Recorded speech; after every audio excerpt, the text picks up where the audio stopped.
में प्रतिभाशाली माना गया, 10 साल में सबसे बड़ा हत्यारा बना, 20 साल में इंसानी हदें पार कर ली, 40 साल में अकेले ही मॉन्स्टर्स का सफाया करके इंसानों की रक्षा की और दुनिया को शांति की ओर ले गया। पर जब मैं सम्मान के साथ वापस लौटा, मेरे अपने ही लोगों ने मुझे फांसी के तख्ते पर चढ़ा दिया। मैंने सोचा भी नहीं था कि मेरी शानदार जिंदगी इतनी जल्दी खत्म हो जाएगी। जब मैंने फिर आंखें खोली तो देखा कि मैं बचपन में वापस आ गया हूँ, पर सामने एक जानी पहचानी शख्स मेरी तरफ बढ़ रहा था। उसने मुझे घूरा, उसकी ठंडी नजरों में साफ खून की प्यास दिख रही थी। जब मैं हिला भी नहीं तो उसने खुश होकर कहा, यहाँ एक और शांत कचरा पड़ा है। फिर अपने आदमियों से कहा कि इन सभी बच्चों को ब्लेड क्रेडल में ले जाओ। उस चेहरे को देखकर मेरे अंदर खून खौल उठा। ये तो युगों की जवानी की शक्ल थी।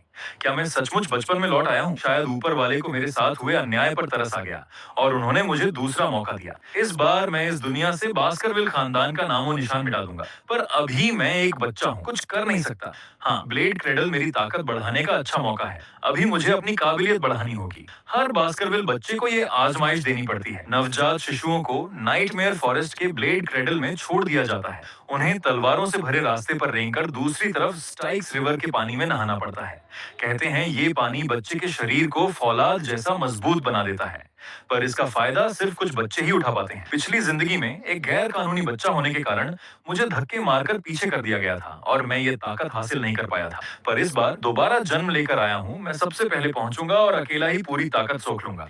मैंने अचानक ही लक्ष्य तक पहुंचकर सबको हैरान कर दिया और स्टाइक्स रिवर में कूद गया। पानी मेरे घावों में समा रहा था। दर्द नहीं हो रहा था, बल्कि लगातार नई ताकत आ रही थी। बस कुछ मिनटों में ही ऐसा असर, अगर सारी एनर्जी सोख लूं तो उन कानूनी बच्चों को मीलों पीछे छोड़ दूंगा। ज्यादा तेजी से ताकत लेने के लिए मैंने मुंह खोलकर कई लीटर पानी पी लिया। मैं डूबने लगा, पर पिछली जिंदगी के अन्याय को याद करके आखिरी पल तक पानी से बाहर नहीं निकला। किनारे पर मेरे पिता के सेवक ने बताया कि 30 मिनट हो गए हैं। पिता ने संत जैसी मुस्कान दिखाते हुए कहा कि बास्करविल खानदान में शायद सदियों का सबसे बड़ा प्रतिभाशाली बच्चा पैदा हुआ है। पर नौकर घबरा गए। बुसी उला बड़ा एक रंया रहा है। उन्हें डर था कि इतनी देर पानी में रहने से मैं डूब जाऊंगा। उन्होंने मुझे बाहर निकालने की गुजारिश की। आखिरकार पिता ने कहा, बस बाहर आ जा। पर मैं नहीं निकला तो उन्होंने मुझे जबरन बाहर खींच लिया। मुझे देखकर वो हैरान रह गए। तुमने सिर्फ पानी में नहीं डुबकी लगाई, बल्कि बहुत सारा पानी पी भी लिया, यहाँ तक कि तुम्हारे दांत भी निकल आए हैं। पिता के चेहरे पर मुस्कान आ गई। बेशक तुम मेरे ही बेटे हो, युगों के बेटे। दम घुटने के आखिरी पल तक भी तुमने पूरी ताकत सोख ली।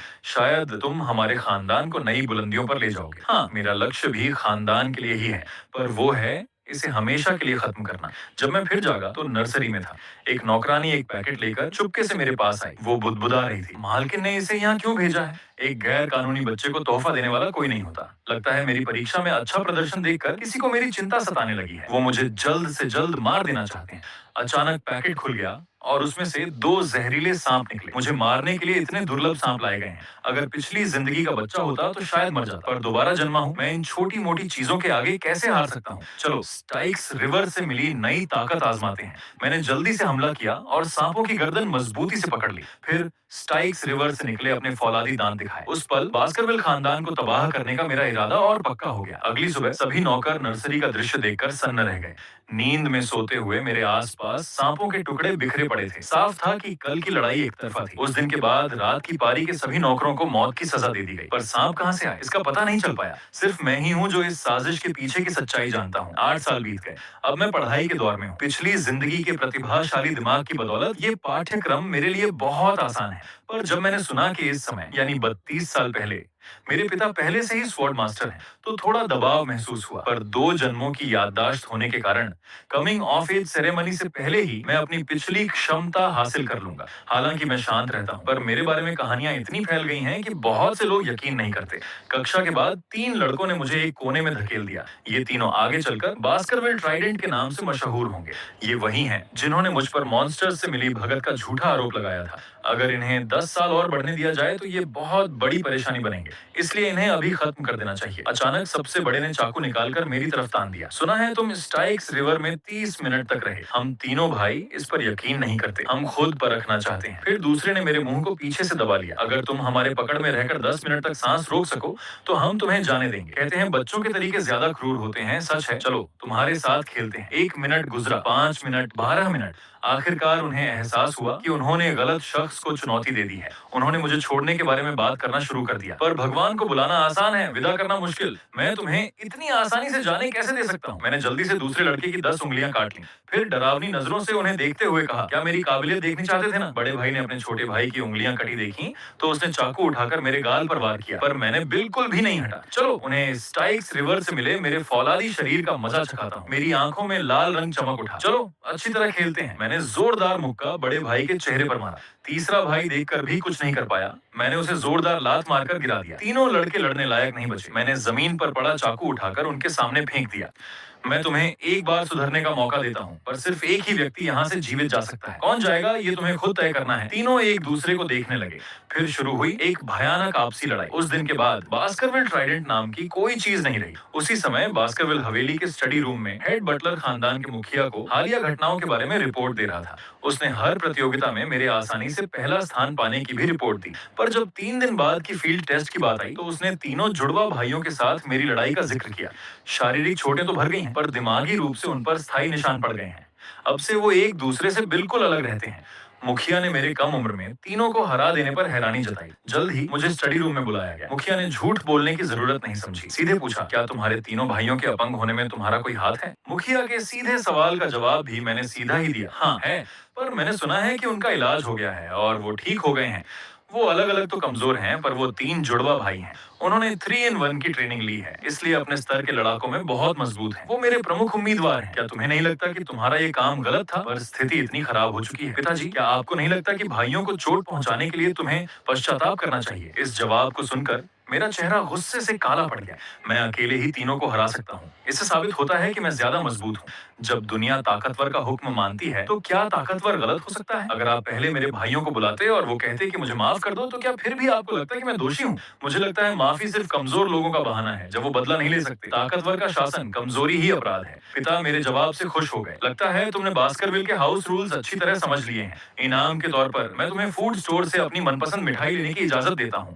मैं जैसे ही दरवाजे से बाहर निकलने वाला था, पिता ने कहा, 3 दिन बाद की फील्ड टेस्ट में अपने बड़े भाई से हारना मत। साफ था कि एक गैर कानूनी बच्चा होने के नाते मुखिया की नजरों में मेरी कीमत अभी भी कम है। फूड स्टोर के अंदर हेड बटलर ने जाना कि मुझे चॉकलेट चाहिए, तो वो मुझे चॉकलेट की अलमारियों के पास ले गया। उसने डींग हाँकी, ये बेहतरीन चॉकलेट है, सिर्फ अमीर लोग ही खा सकते हैं, आम लोगों को नसीब नहीं। पर मेरे अगले शब्दों ने वहां मौजूद सभी को हैरान कर दिया। मुझे बिना प्रोसेस किया हुआ कोको बीन्स या कॉफी बीन्स चाहिए, जिसकी महक सबसे तेज हो। हेड बटलर नहीं समझ पाया कि मुझे बिना प्रोसेस किए बीन्स क्यों चाहिए। फिर भी उसने रसोइये को आदेश दिया कि सबसे तेज महक वाली किस्म ले आओ। ये ब्लड बीन्स हैं। एक बीन से 100 लीटर चॉकलेट बन सकती है। जब मैंने छका तो वो बहुत कड़वी थी। ये बिना प्रोसेस किया बीन बिल्कुल नहीं खाया जा सकता। पीछे खड़े रसोइये ने मेरा मुंह बिगड़ता देखा। क्या आपको इसे प्रोसेस करके आपके कमरे में भेजना चाहिए? मैंने तुरंत मना कर दिया। मैं ये चीज खाने के लिए नहीं ले रहा हूँ। ये तो 3 दिन बाद की फील्ड टेस्ट में मददगार होगी। इन ब्लड बीन्स से मैं मॉन्स्टर्स का शिकार करूंगा और उस दिन जो होगा वो बास्करविल के इतिहास में अभूतपूर्व घटना होगी। 3 दिन बाद फील्ड टेस्ट के मैदान में चीफ इंस्ट्रक्टर पावलोव ने नियम समझाए। इस बार के नियम सीधे हैं, बस 2 हैं। स्कारलेट ब्लैक लैंड में 1 महीने तक जिंदा रहो और ताकतवर मॉन्स्टर पकड़ो। जिंदा बचे तो 10 अंक, बिना चोट के बचे तो 30 अंक, अकेले बचे तो 50 अंक, मॉन्स्टर पकड़कर बचे तो 70 अंक। दूसरों के बैच छीनने पर अलग से अंक मिलेंगे। फिर पावलोव ने स्कारलेट ब्लैक लैंड के प्रतिबंधित इलाके रेड फेदर ब्लैक माउंटेन्स का जिक्र किया। उसने सलाह दी कि सभी बच्चे सुरक्षित इलाके में ही रहें। रेड फेदर ब्लैक माउंटेन्स का नाम सुनकर मैं उत्साहित हो उठा। बहुत दिनों बाद वहां जा रहा हूँ। इंस्ट्रक्टर की घंटी बजाते ही टेस्ट शुरू हो गया। कुछ बच्चे पिछले साल के अच्छे इलाकों की ओर भागे तो कुछ दूसरों के पीछे लग गए ताकि उनके अंक छीन सकें। मैंने पिछली जिंदगी का अनुभव इस्तेमाल करते हुए अपने घर के आंगन की तरह चलना शुरू किया। प्रतिबंधित इलाके की सीमा के पास मुझे एक शानदार जगह मिल गई। वहीं हर बच्चे की सुरक्षा के लिए एक इंस्ट्रक्टर चुपके से उसके पीछे लगा दिया जाता है। मेरे पीछे लगे इंस्ट्रक्टर को मशहूर प्रतिभा की असली ताकत देखने की उम्मीद थी। पर जब दूसरे बच्चे मॉन्स्टर्स का शिकार कर रहे थे, मैं सिर्फ सूरज निकलने पर बैठता और डूबने पर सो जाता। मेरे इस व्यवहार ने इंस्ट्रक्टर को हैरान कर दिया। उसे शक होने लगा कि मैं यहाँ आखिर कर क्या रहा हूँ और क्या मेरी प्रतिभा की अफवाहें सच हैं या झूठ। वो नहीं जानता था कि ये सब मेरी नकली दिखावा है। मुझे कुछ देर तक देखने के बाद उसने सोचा कि मैं बस आराम कर रहा हूँ और ये बहुत उबाऊ है। उसने सोचा कि मैं यहीं रहूंगा और मुझे सुरक्षा की जरूरत नहीं है, इसलिए वो चला गया। जैसे ही निगरानी करने वाला चला गया, मैंने तुरंत एक पैकेट निकाला और उसमें ब्लड बीन्स डाल दिए। ये तरीका खून की महक को छुपाने के लिए ब्लड बीन्स का इस्तेमाल करना मुझे पिछली जिंदगी में मेरे एक साथी ने बताया था। फिर मैंने आसपास सैकड़ों जाल बिछा दिए। अब शिकार असली मतलब में शुरू हो सकता था। मैंने एक कदम बढ़ाया और स्कारलेट ब्लैक लैंड के प्रतिबंधित इलाके में चला गया।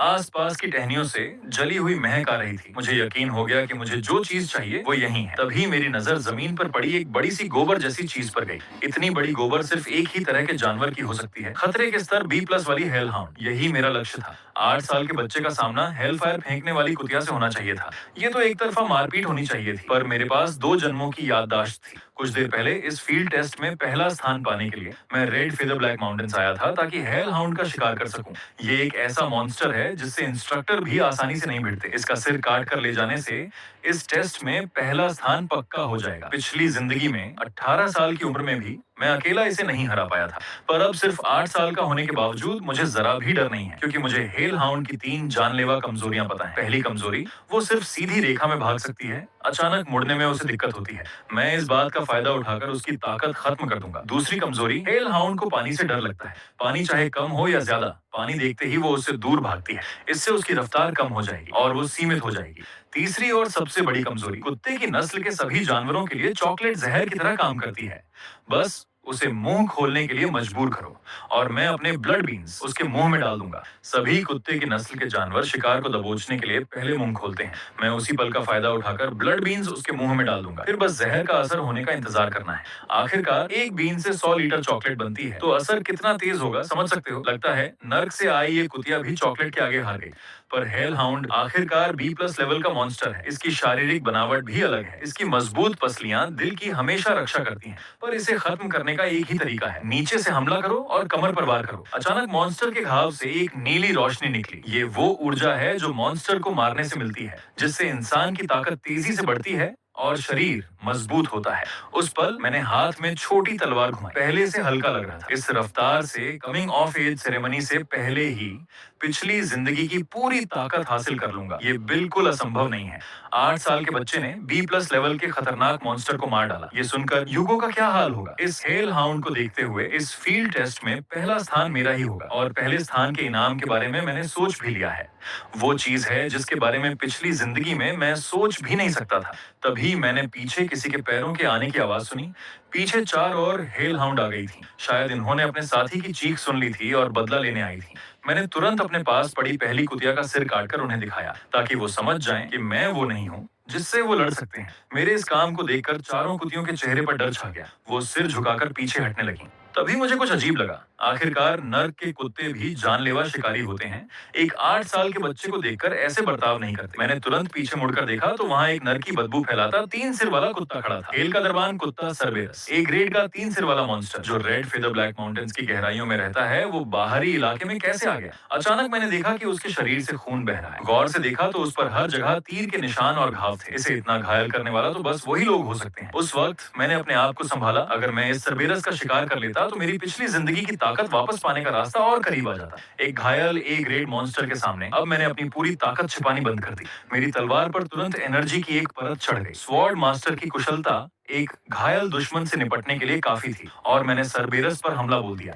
जब मुझे लगा कि ये वार उसके सिर पर जरूर लगेगा, तो सर्बेरस ने बिजली की रफ्तार से मेरे पास से जवाबी हमला कर दिया। खैर, मेरी प्रतिक्रिया करने की क्षमता पिछले जन्म जैसी ही थी। मैं पीछे हटकर उसके जोरदार हमले से बच गया। लगता है घायल होने के बावजूद उसकी लड़ने की क्षमता ज्यादा कम नहीं हुई थी। पिछले जन्म में मैं आसानी से सर्बेरस को कुचल देता था। इस जन्म में भी मैं ऐसा ही कर सकता था। जब मैं जोर लगाकर हमला करने वाला था, सर्बेरस ने भी मेरी चुनौती महसूस कर ली और उसने अपना अंधेरे जैसा बड़ा मुंह खोलकर लगातार गुर्राना शुरू कर दिया। अगले ही पल सर्बेरस ने अचानक हमला किया और मेरी तलवार उसके मुंह में चकनाचूर हो गई, और जब मैं सहम गया, उसके विशाल पंजे ने मुझे दूर फेंक दिया। उस वक्त मुझे असली ताकत का अंतर समझ आया। सिर्फ 8 साल के शरीर से सर्बेरस को चुनौती देना अभी जल्दी था। भले ही मुझे स्टाइक्स रिवर से मिली स्टील जैसी मजबूत देह मिली थी, उसके हमले को सहने के बाद मेरे शरीर के अंदर के अंग लगभग टूट ही गए थे। खैर, स्टाइक्स रिवर से मिली स्टील जैसी देह की वजह से मैं उसके हमले को बमुश्किल झेल पाया। जैसे जैसे मॉन्स्टर करीब आ रहा था, मैं अपनी अपने दिमाग में बार बार दोहरा रहा था कि बेहोश नहीं होना है। अचानक सरबेरस ने खून से लथपथ मुंह खोलकर मेरी ओर झपटा। मैंने तुरंत अपने घायल शरीर को संभालकर छलांग लगाई, नहीं तो मेरे पीछे का चबाया हुआ पेड़ शायद मैं होता। हालात को बिगड़ता देख मैंने पिछले जन्म की उस आखिरी चाल को याद किया जो जान बचाने के वक्त काम आती थी। लगता है अब उसे छिपाने का कोई मतलब नहीं, और वो चाल थी आखिरी इलाज, भाग जाना। अगर उसे चोट नहीं लगी होती तो शायद मैं उसके खाने का टुकड़ा बन गया होता। बर्बर जनजाति का शुक्रिया। अचानक मेरे सामने एक लोहे की जाली नजर आई। जब तक मैं पहले से बनाए गए परफेक्ट शिकार के जाल तक पहुंच जाऊं, मुझे सरबेरस को हराने का मौका मिल जाएगा। जैसे ही पीछे का सरबेरस करीब आया, मैंने तुरंत छलांग लगाकर पहला जाल पार कर लिया। और जब मैं और मॉन्स्टर का खूनी मुंह आपस में टकराने वाले थे, आखिरकार वो जमीन पर गिरते ही जाल में फंस गया। उसके शरीर का वजन जाल की सतह को तोड़ने लगा और अनगिनत धारदार ब्लेड उसके शरीर को चीरते चले गए। स्वागत है ब्लेड क्रिडल में। ये जाल तो हेल हाउंड के लिए बनाया गया था, लेकिन हमें एक सरबेरस मिल गया। जल्दी ही उस पर लगे हेमलॉक पॉइजन ने काम करना शुरू कर दिया। मॉन्स्टर के दाएं और बाएं सिर सबसे पहले जहर के कारण मर गए। लगता है चॉकलेट वाकई सभी कुत्तों और उनकी तरह के जानवरों पर असर करती है। क्या ये इसलिए है क्योंकि वो उच्च स्तर का है, इसलिए मॉन्स्टर एकदम से नहीं गिरा? बीच वाला सिर अभी तक ज्यादा प्रभावित नहीं हुआ था। मैंने एक लंबा भाला लिया और उस पर अपनी मैजिक एनर्जी जमा की। 100 मीटर दौड़कर अपनी पूरी ताकत लगाकर मैंने उसे फेंका, लेकिन जब वो सरबेरस के आखिरी सिर पर लगा तो वो उछलकर वापस आ गया। अंडरवर्ल्ड के राजा हेडीज के पालतू सरबेरस ने कभी ऐसी चुनौती नहीं देखी थी। उसने तुरंत अपने जख्मी शरीर को घसीटते हुए मेरी ओर कदम बढ़ाए और उसी समय मैंने दिल में गिनती शुरू कर दी। 1 कदम, 2 कदम। जब सरबेरस मेरे सामने आकर 7वां कदम रखा तो वो जहर के कारण बेहोश होकर गिर पड़ा। लगता है ब्लडवर्म सांप की कहानी सच है। एक बार काट लिया जाए तो 7 कदम के अंदर जान चली जाती है। काश मैंने बचपन में थोड़ा सा छुपा रखा था और आज काम आ गया। सरबेरस की एनर्जी सोख लेने के बाद मैं इस बात को लेकर परेशान था कि एग्जामिनर को कैसे समझाऊं कि ए ग्रेड मॉन्स्टर मैंने मारा है। तभी मुझे एक और जरूरी बात याद आई। 3 सिर वाले कुत्ते की आदत होती है अपने इलाके की रखवाली करना। जाहिर है कि इसके आसपास कोई अंडरग्राउंड फोर्ट्रेस है जिसकी वो रक्षा कर रहा था। अंडरग्राउंड फोर्ट्रेस में जरूर राज की खजाना छुपा होगा और साथ ही ताकतवर मॉन्स्टर भी वहां रहते होंगे। फिर मैंने सरबेरस और हेल हाउंड की बीट लेकर अपने शरीर पर मल ली ताकि अपनी खुशबू छिपा सकूं और स्कारलेट ब्लैक लैंड में सरबेरस के दबदबे का इस्तेमाल करके दूसरे मॉन्स्टर्स के हमले से बच सकूं। इसके बाद मैं सरबेरस के आने के रास्ते पर चल पड़ा और जल्दी ही गहराई में छुपे अंडरग्राउंड फोर्ट्रेस तक पहुंच गया। ये जगह मुझे पिछले जन्म से याद आई, लेकिन तब मैं 10 साल बाद आया था और तब तक अंदर का खजाना निकाला जा चुका था। लेकिन अब ऐसा नहीं है। सड़ांध के पीछे मैजिक एनर्जी की महक छुपी है। जाहिर है अंदर की चीजें अभी भी हैं। मैं उत्सुक था कि आखिर वहां किस किस्म का खजाना मेरा इंतजार कर रहा है। जब लालची मॉन्स्टर राजा के शव से बनी डेमोनिक स्वॉर्ड आपके शरीर पर कब्जा कर ले, तो क्या आप उसके द्वारा निगल लिए जाएंगे या फिर डेमोनिक स्वॉर्ड को हराकर अपनी ताकत बढ़ा लेंगे? उस वक्त सरबेरस और हेल हाउंड की बीट से सना हुआ मैं टेलरस्टोन के निशानों का पीछा करते हुए गहराई में छुपे अंडरग्राउंड फोर्ट्रेस तक पहुंचा। जैसे जैसे मैं और अंदर गया, दीवारों पर हर जगह लाल रूबी की नसें दिखाई दे रही थीं। लगता है ये जगह रेड फेदर ब्लैक माउंटेन से जरूर जुड़ी है। लेकिन तभी गुफा की गहराई से मेरी ओर एक चमकदार रोशनी की किरण आई। अंधेरे में रहने वाली मेरी आंखें उस तेज रोशनी को एकदम से सह नहीं पाई। मैंने अंदाजा लगा लिया कि वही जगह अंडरग्राउंड फोर्ट्रेस होगी। जैसा कि मैंने सोचा था, वहां एक मैजिक एनर्जी बिखेरता हुआ लाल रूबी पड़ा था। पता चला कि ये मैजिक एनर्जी से भरा लाल रूबी ही पूरे अंडरग्राउंड फोर्ट्रेस को रोशन कर रहा था। जब मैंने चारों ओर देखा तो जमीन पर पड़ी एक लाश ने मेरा ध्यान खींचा। ये लाश देखने में ऐसी लग रही थी जैसे उसे चाकू से घायल किया गया हो। पूरे शरीर पर घाव और भूरे सूखे खून के निशान थे। लगता है कई साल पुरानी है। मैंने तुरंत जमीन पर पड़ा एक आखिरी खत उठाया। खत की लिखावट से पता चला कि ये शख्स भी बास्करविल खानदान से ताल्लुक रखता था। खत की शुरुआत में ही आने वाली पीढ़ियों को चेतावनी दी गई थी कि उसकी गलती न दोहराए। उन्होंने किंवदंती वाले अंडरग्राउंड फोर्ट्रेस के बारे में सुना जहां अनगिनत दुर्लभ खजाने थे। इसलिए वो और उसका भाई रेड फेदर ब्लैक माउंटेन्स की गहराइयों में खोज करने निकले और अचानक उन्हें ये बिना तल वाली गुफा मिल गई। उन्हें लगा कि शायद यही वो जगह है। यहाँ उन्होंने अनगिनत चुनौतियों का सामना किया, सारे मॉन्स्टर्स मार डाले और अंडरग्राउंड फोर्ट्रेस पर कब्जा कर लिया। लेकिन खजाने तक पहुंचने की आखिरी चुनौती ने उन्हें पूरे 3 साल तक उलझाए रखा। आखिरकार 3 साल बाद एक दिन उन्हें एक नतीजा मिला। वो ये कि वो दोनों एक अंडे से जुड़वा थे। माँ के पेट में वो एक इंसान गिने जाते थे। जब वो अंडरग्राउंड फोर्ट्रेस में आए तो वो वाकई 2 इंसान थे। तो इस खजाने को पाने के लिए दूसरे इंसान को खत्म करना जरूरी था। हालांकि उसने लड़ाई में अपने भाई को हरा दिया, लेकिन लाल रूबी में कोई बदलाव नहीं आया। अपने हाथों से मारे गए भाई को देखकर आखिरकार वो इस हकीकत को स्वीकार नहीं कर पाया। उसने खजाना छोड़ दिया और हकीकत से भागने का फैसला किया, क्योंकि उसे यकीन था कि ये अंडरग्राउंड फोर्ट्रेस दानवों ने इंसानों का मजाक उड़ाने के लिए बनाया है। हाथ में पत्र पढ़कर मैं हैरान रह गया। अगर ये सच है, तो अकेले आए मुझे तो परीक्षा में हिस्सा लेने का मौका भी नहीं मिलेगा। पिछले जन्म में ऐसा कोई अंडरग्राउंड फोर्ट्रेस नहीं था जिसे मैं नहीं तोड़ सका। तभी मेरे पीछे की परछाई ने मुझे एक संकेत दिया और मेरे दिमाग में जवाब आ गया। मैंने तुरंत वेदी पर रखे लाल रूबी पर मुक्का मारा। जिस रास्ते से मैं अंदर आया था उसमें एक भी रोशनी नहीं थी, यानी एक इंसान। जब मैं मुख्य हॉल में पहुंचा तो रूबी की रोशनी ने मेरी परछाई बना दी, यानी दो इंसान। तो गाइस, आपको और देखना है तो मेरे को वो करिए, सब्सक्राइब करिए प्लीज़ प्लीज़। 35 सब्सक्राइब कर दिया, ये दूसरा पार्ट लाऊंगा।